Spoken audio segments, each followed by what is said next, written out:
What is going on, guys? Horizon here, and on today's episode of RLCS Game Plan, we're going to be taking a deep dive into what went wrong for Faze in the grand final of the North American Fall Invitational as they came up against GenG. We're going to be hopping on board with the player who is most often considered the MVP of Faze Clan in Firstkiller, but before we do jump into it, as you guys know by now, we are setting a rather lofty subscriber goal of 500 by the end of this year, so if you wouldn't mind helping us achieve that goal by hitting that bright red subscribe button right down below this video, I would very much appreciate it.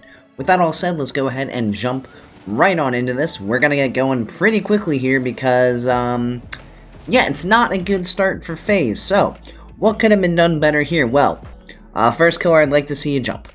Simple as that, he jumps to block this touch from ApparentlyJack. It makes things a lot easier as Mist isn't stuck in that situation, so maybe try jumping. Just an idea. Drive forward, press X, press A, whatever your jump button might be. Go for that, why don't we? Some control from Firstkiller here. I don't like this all that much, so he goes up into the air, he has the control, but then he kind of gets to the side of the ball, and he loses possession. So, at this point, he's kind of in damage control, but Firstkiller's version of damage control is a lot more flashy than a lot of other players, because he uses a ton of boost to put himself in a position to go for a flip reset, but all this flip reset does is just hand the ball away to Noly for a free clear. What I would have rather seen is Firstkiller, once he recognizes that, okay, I'm not really going to be able to maintain control of this ball the way I'd like, is just get behind it and force out a 50. We don't need everything to be super fancy. All three Gen.G players are back, so even if you get a flip reset past Noly, it's not really going to net you any big gains. Would have much rather seen him take a controlled 50-50, possibly put the ball in a spot where Faze could have followed up and maintained possession of the ball, but instead Noly gets a free clear. This is a really smart touch, because as Firstkiller goes up in the air here, he sees ApparentlyJack on the wall, so if he plays this ball forward, it's just giving away possession right to ApparentlyJack. Now he knows he has support coming in behind him, so instead what he does is he just pops the ball off the ceiling, and it drops right down for Faze to take a shot. And doing this forces Gen.G's defense to come out to challenge you instead of making your offense go to Gen.G. You always want to pull the defense out away from the net, because that's how you're really going to break them down and slowly open up the net for you to score. Another really nice touchdown from Firstkiller, trying to get the ball over to Sip. And again, there's been 3 consecutive touches here where Firstkiller has put the ball down towards the ground. He had the one off the ceiling, then he tapped the ball down to Sypical directly, and now he's again trying to shoot this ball underneath ApparentlyJack, who's coming high off the backboard. So really nice awareness from Firstkiller to know where is the most beneficial place to put the ball, and not putting the ball into a place where it's super easy for the defense to deal with.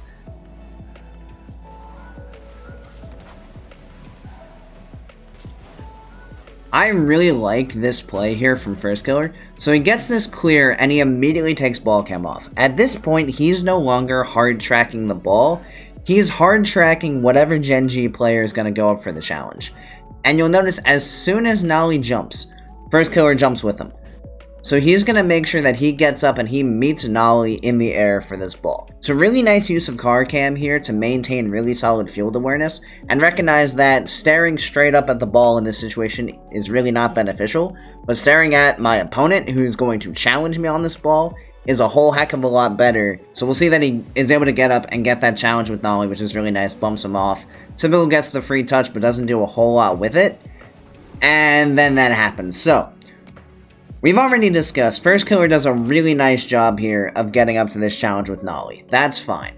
Let's take a look at Sypical. This ball comes over to the sidewall pretty slowly, so I do believe that he would have had time to just drive up this wall and take a more controlled touch. I do believe that he feels a little bit pressured from ApparentlyJack, who's coming right behind him, so he feels pressured to jump because he doesn't want to get bumped off the play by ApparentlyJack, so jumping is fine. Honestly, we're still going to get a free touch. This is totally fine. The problem is Firstkiller is already in our opponent's corner. So we need to make sure that we maintain control of this ball so that we're not leaving our last man back in a really bad spot. Unfortunately, Sypical does not get the touch he wants, and the ball floats out into the middle, and it's free for Chronic. So, Firstkiller had a really nice play. Sypical, unfortunately, just panicked a little bit, got a poor touch, and gave the ball away to Chronic. So now we leave Mist alone at the back. Now, as he's coming back here, he has the boost, he has the momentum, he has the positioning. I think he should just go cut this ball off at the backboard. I don't think he allows Chronic to have a touch on this ball at all. And the reason being, with where Mist is positioned, even a pass that comes out from Chronic could be extremely dangerous. So if Mist goes and cuts this ball off at the corner, Chronic doesn't even have a chance. The ball gets cut off, Mist at least takes a 50, if not gains full control, and is allowed to buy time for his team to get back. By going and positioning in net here, he's basically making himself a sitting duck, just waiting to see what Chronic does. Again, even if this is a pass, Mist still isn't in the best spot, so I would have liked to see him just go cut that ball off at the backboard and not even give Chronic this opportunity in the first place. Shown in the midfield. This is really dangerous from Faze. So one of our players is up in our opponent's corner, and now both of our other players are in the final third of GenG. Mist goes for this touch, and it looks like he's attempting to pass this ball to Firstkiller. This is extremely dangerous, because he's passing to his last man back. So if this gets cut out, we're leaving our net entirely wide open. And Firstkiller actually does move forward for it, and of course it gets cut off by Jack. Now, luckily, Jack doesn't shoot this, because if this is a hard shot from Jack, this is a goal, because Faze's net is entirely undefended, and Sypical isn't going to get back in time. Luckily, Jack doesn't shoot it, but an extremely dangerous idea from Mist to attempt to pass that ball to Firstkiller.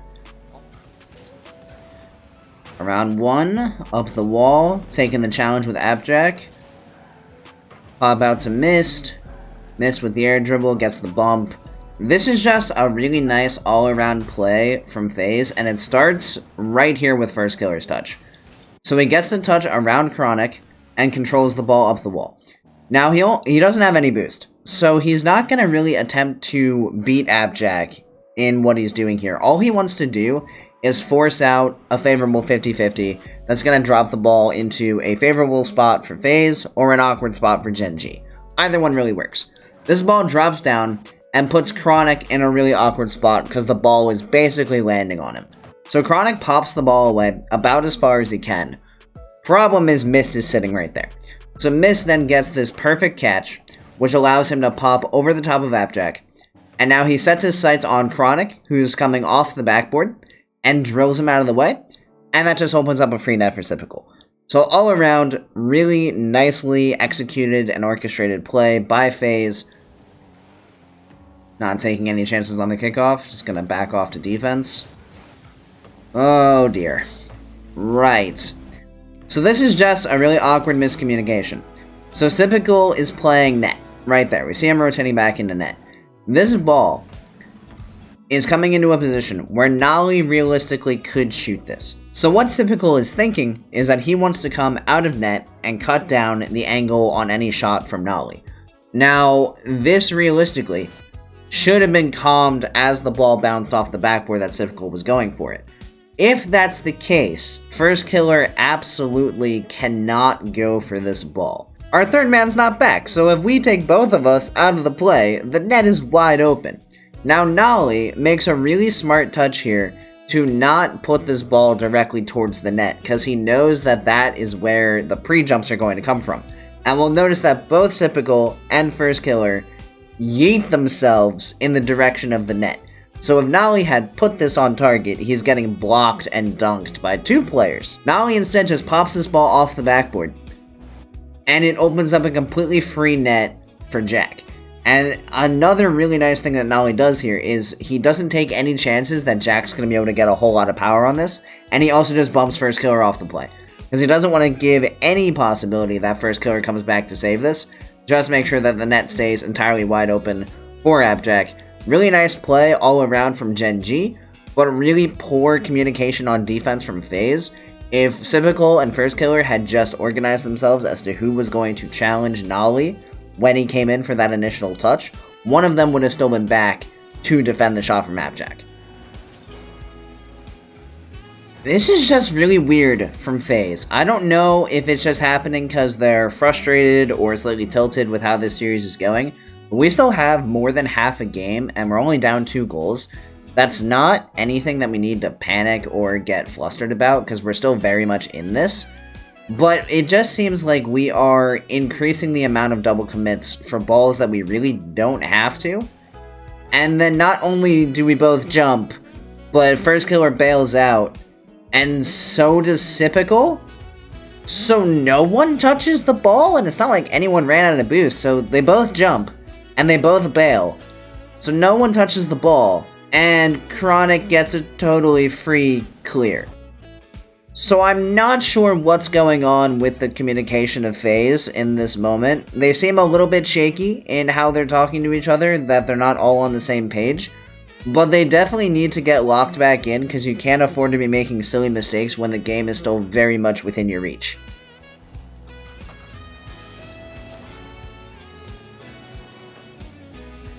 Great demo there from First. See, this is what we want. When they calm down and organize their communication, this is perfect. So it starts right here. Mist gets a perfect pass across the field to First. First goes, pushes it downfield.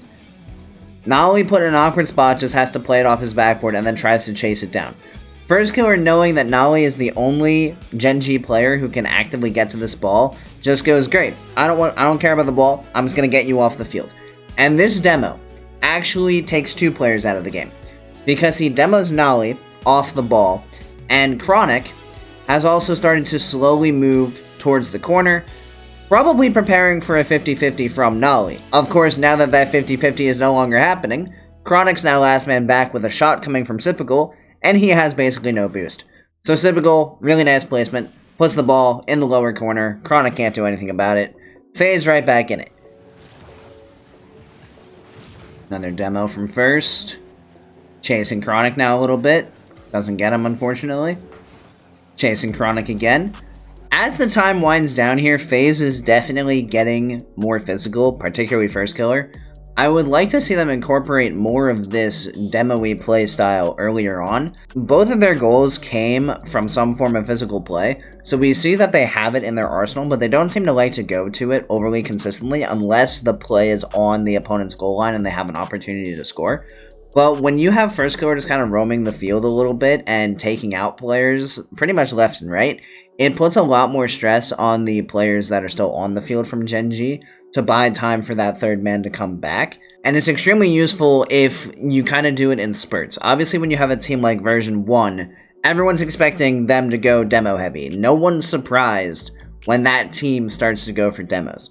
However, if you're not known for demos and you're generally known for playing a very mechanical, very high-paced, flashy playstyle as Faze is, if you start to whip out aggressive, brute force demo plays for like a minute and then you just go back to playing clean and then a minute later you go back to being super demo-y again, it can really work to catch your opponent off guard because they don't know when the demos are going to come.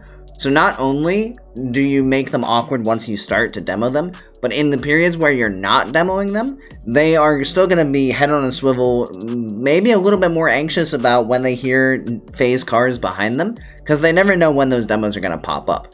So Faze going to a bit more of a aggressive, physical play style is a really good thing that I think they could expand on a little bit more. Firstkiller control off the wall. I really like this idea from Firstkiller. So he has control of the ball. He doesn't want to take this 50 with ApparentlyJack because he wants to allow his team to maintain control of the ball a bit easier. So instead what he does is he plays the ball around Jack and attempts to drop the ball to Sypical. Unfortunately, Noly demos Sypical off the field, so the pass doesn't go through and ends up just dropping down to Chronic. But I do think it was a really solid idea that Firstkiller had. Unfortunately, this didn't work out in this situation.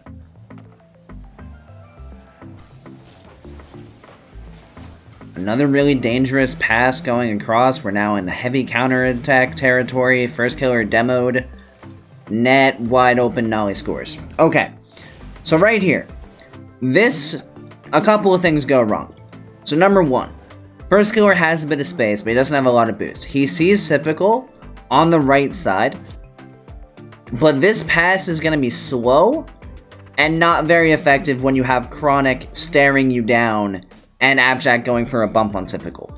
So again, we're playing a really dangerous game of attempting to pass across the face of the defense to our third man. And once again, we're lucky Chronic isn't there just a little bit sooner to put a shot on net, or that ApparentlyJack doesn't have boost to be able to turn on this ball and just score it. So now GenG has launched a counter-attack, and now the rest of the reason that this goal goes in can pretty much be attributed to this recovery from Sypical.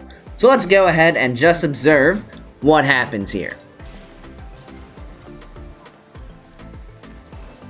Right, so Sypical, number one, picks up the boost. That's great. Immediately accidentally double jumps. Then lands backwards on the wall and doesn't maintain his momentum. Jumps off and immediately messes up a wave dash. Lands backwards, tries to turn around, and at this point, it's too late. We're only down 3-2 in this precise moment, with 40 seconds left. That is plenty of time, and Faze is more than capable. And when you expect so much from these players, for these mistakes to be what cost them a goal is just really unfortunate and really surprising. As the final 43 seconds winds down, we're not really going to see a whole lot more from Faze in this matchup, so we can just go ahead and spend some time and talking about what I overall think went wrong and where Faze could overall improve. Number one, I think Faze could learn a lot from the idea of not being too fancy. If they're going to lose control of a ball, they have a tendency to just try to sneak like a flip reset in there to attempt to catch the defense off guard. Sometimes that works, but a lot of times just taking a solid 50-50 to help your team maintain offensive pressure works just well enough. You don't need to be overly fancy. Secondly, a lot of Faze's goals, actually both of their goals, came from the results of physical play. You had the air dribble bump as the first goal, and then you had the demo from Firstkiller that opened up the second. I would like to see Faze utilize more of that physical play around the field in general. When you combine the mechanics that Faze has with physical play, you have a really, really dangerous combination. And lastly, I think they just need to stay mentally locked in from start to finish. If they start to lose focus, it can cause them to make really, really simple and silly mistakes. And we saw quite a few of these mistakes in more consistent double commits, failed recoveries, and just their mechanics just not looking as sharp as we really would expect them to. With these things in mind, this team is extremely dangerous, but if you can get them into a bit of a hole, I do worry about their comeback potential. So that'll just about wrap it up for today's replay analysis. As always, if you guys agreed with what I said, or maybe you had some different thoughts, go ahead and let me know down in the comments below. I'd love to have a discussion down there. So thank you everybody so much for watching, as I greatly appreciate it. If you enjoyed the video, give it a like, hit that subscribe button, and turn on notifications. I hope you guys have a great rest of your day, and I'll see you next time. See you later, guys.